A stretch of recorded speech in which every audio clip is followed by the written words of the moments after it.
Hello నమస్తే welcome to my channel గణితం bye Pritam.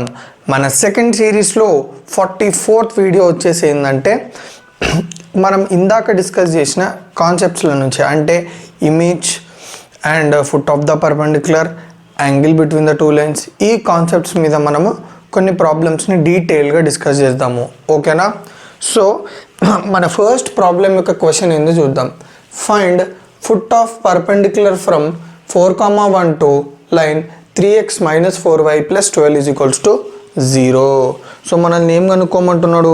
Foot of perpendicular కనుక్కోమంటున్నాడు. ఓకే, సో మీకు అర్థం కావడానికి నేను చిన్నగా ఒక డ్రాయింగ్ చేస్తా చూడండి. ఫిగర్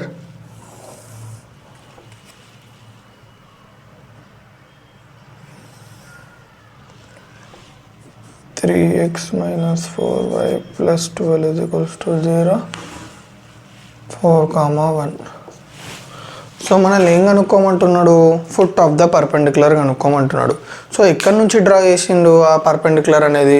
సో 4,1 నుంచి డ్రా చేసిన పర్పెండిక్యులర్కి మనము ఫుట్ ఆఫ్ ద పర్పెండిక్యులర్ కనుక్కోవాలంటే ఎగ్జాక్ట్గా 4,1 నుంచి డ్రా చేసిన పర్పెండిక్యులర్ లైన్ ఈ లైన్ ఎక్కడ టచ్ అవుతుంది? సో ఆ పాయింట్ హెచ్కామాకేని కనుక్కోమంటున్నాడు. Yes or no? Foot of the perpendicular అంటే ఈ 4,1 నుంచి డ్రా చేసిన పర్పెండిక్యులర్ లైన్ మన 3x minus 4y plus 12 is equals to 0 ఈ లైన్కి ఎక్కడ టచ్ అవుతుంది? That is nothing but foot of the perpendicular. So మనకు ఆల్రెడీ ఫార్ములా ఉంది. ఈ foot of the perpendicular drawn from x1 y1 to ax plus by plus c is equals to 0 is h minus x1 by a is equals to k minus y1 by b is equals to minus of ax1 plus by1 plus c by root by a square plus b square. So ఇది వచ్చేసి formula. So మనకి ఏమేమి ఇచ్చిండు? ఎక్కడి నుంచి draw చేసిండు? మనము 4,1 నుంచి డ్రా చేసినాం కదా పర్పెండిక్యులర్. సో x1 y1 వచ్చేసి 4,1. లైన్ ఈక్వేషన్ ఏంది? ఇక్కడ ax plus by plus c అని ఉందా? దట్ ఈస్ ఇది. Okay, 3x minus 4y plus 12 is equals to 0. So ఇప్పుడు మీరు సబ్స్టిట్యూట్ చేయాలి దేంట్లో? ఈ ఫార్ములాలో. సో h మైనస్ x1 ఎంత? 4 బై a అంటే ఏంది? Coefficient of x which is nothing but 3 is equals to k minus y1 by b. So k minus y1 ఎంత? 1. k minus y1 by b ఎంత? -4. k minus 1 by -4 is equals to minus of ax1 అంటే a ఎంత? 3, x1 ఎంత? 4. 3 into 4 minus ఉంది కాబట్టి by1 b ఎంత? -4 into y1 ఎంత? 1 plus c 12 by a square plus b square. a అంటే ఎంత? 3, b అంటే 4. So 3 square plus 4 square. So h minus 4 by 3 is equals to k minus 1 by -4 is equals to minus of 3 4s are 12 -4 into 1 -4 plus 12 by 25. h minus 4 by 3 is equals to k minus 1 by -4 is equals to minus of 24 minus 4 by 5. చూడండి 12 plus 12 24 minus 4 by 25. h minus 4 by 3 is equals to k minus 1 by -4 is equals to minus of 20 by 25.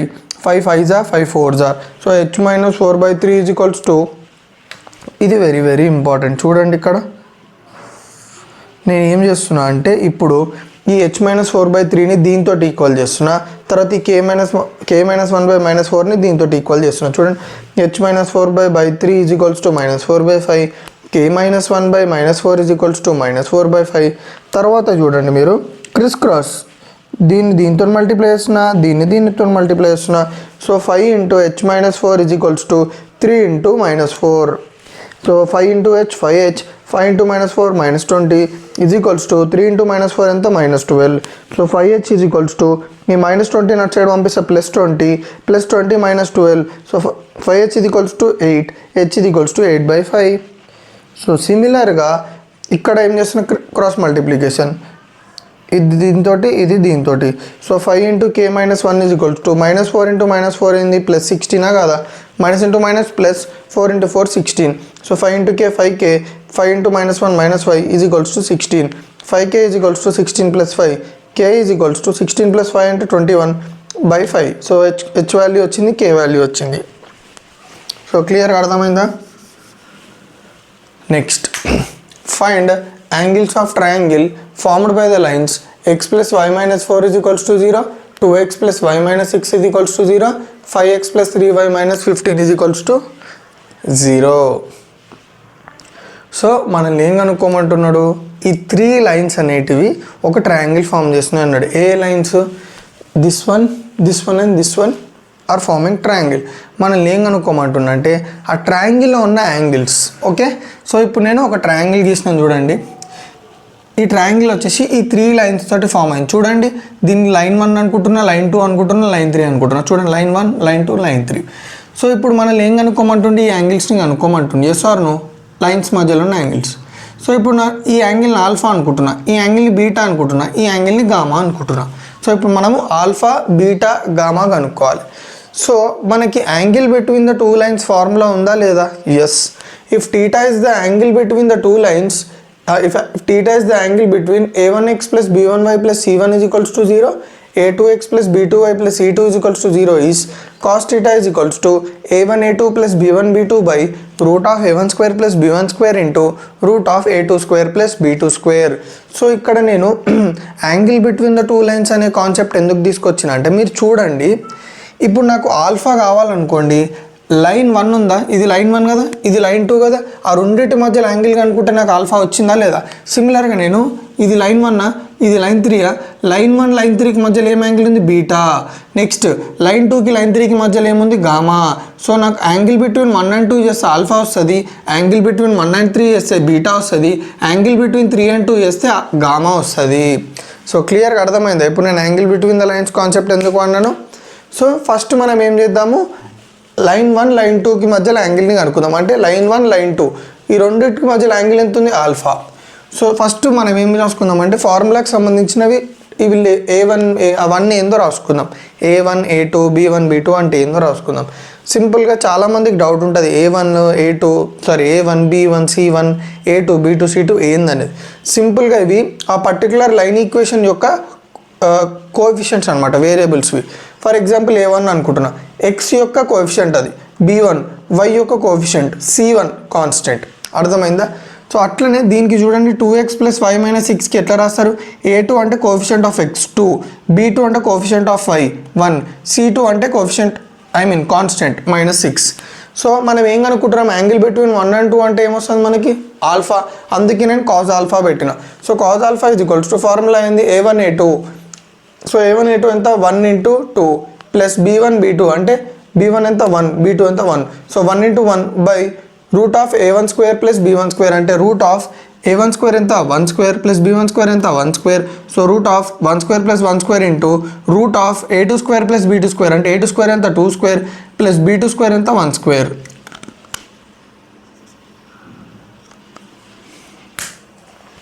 So cos alpha is equals to 1 × 2 plus 1 × 1 by root of 1 square plus 1 square into root of 2 square plus 1 square. So 2 plus 1 by root 2 into root 5 gives rise to 2 plus 1 into 3 by root 2 into root 5 into root 10. So cos alpha is equals to 3 by root 10. Next ఇప్పుడు మనము 1కి 2కి మధ్యలో angle కనుక్కున్నాం cos alpha. Next నేనేం చేస్తున్నా, 2కి 3కి మధ్యలో అంటే 2కి 3కి మధ్యలో ఏముంది, గామా. సో ఫస్ట్ ఏం చేసుకోవాలి, మనం లైన్ ఈక్వేషన్స్ రాసుకోవాలి. a1 b1 c1 a2 b2 c2 values రాసుకోవాలి. రాసేసుకున్నా, a1 ఎంత 2, b1 ఎంత 1, c1 ఎంత -6, a2 ఎంత 5, b2 ఎంత 3, c2 ఎంత -15. ఇప్పుడు సబ్స్టిట్యూట్ చేయడమే. cos gamma is equals to a1 a2 2 × 5 plus b1 b2 1 × 3 by root of a1 square plus b1 square అంటే root of 2 square plus 1 square. చూడండి, root of 2 square plus 1 square into root of a2 square plus b2 square అంటే root of 5 square plus 3 square. చూడండి, root of 5 square plus 3 square. So నేను ఒక important విషయం మీకు ఏం చెప్పాలనుకుంటున్నానంటే, నేను ఇట్లా యారోస్ పెట్టి సాల్వ్ చేస్తున్నా, మీరు అట్లా సాల్వ్ చేయొద్దు. ఇక్కడ స్పేస్ లేకపోవడం వల్ల నేను ఏం చేస్తున్నాను అంటే ఇట్లా చేసినాను అనుకోండి, నాకు కాజ్ ఆల్ఫా ఒక్కటే ఈ బోర్డు మొత్తం అయిపోతుంది. ఓన్లీ కాజ్ ఆల్ఫా చేయడానికి నాకు ఈ బోర్డు మొత్తం సరిపోదు. సో నేను ఏం చేసిన, నాకు స్పేస్ తక్కువ ఉంది కాబట్టి నేను ఇట్లా హారిజాంటల్గా స్టెప్స్ని రాసిన. ఓకే, మీరు ఇట్లా రాయొద్దు. మీరు ఏం చేయాలి, ఇప్పుడు కాజ్ ఆల్ఫాని చేసిరా, మళ్ళీ కాజ్ ఆల్ఫాని పెట్టి ఈ స్టెప్ వేయాలి, మళ్ళీ కాజ్ ఆల్ఫాని పెట్టి 3/√10 వేయాలి. అర్థమవుతుందా? సో జస్ట్ ఇది స్పేస్ తక్కువ ఉంది కాబట్టి తక్కువలో మనం ఎట్లా చేయొచ్చు అనే దాన్ని బట్టి చేసిన నేను, అంతే. ఓకేనా? సో కాజ్ 7 వరకు అయిపోయింది ఇక్కడ వరకు. So 2 × 5 10, 1 × 3 3 by root of 2 square plus 1 square అంటే root 5 into root of 5 square plus 3 square అంటే root 34. So 13/√5 into root 34 root 170. So cos gamma ఎంత వచ్చింది 13/రూట్ 170 యాంగిల్. సిమిలర్గా ఇప్పుడు ఏం చేస్తున్నా 3కి 1కి మధ్యలో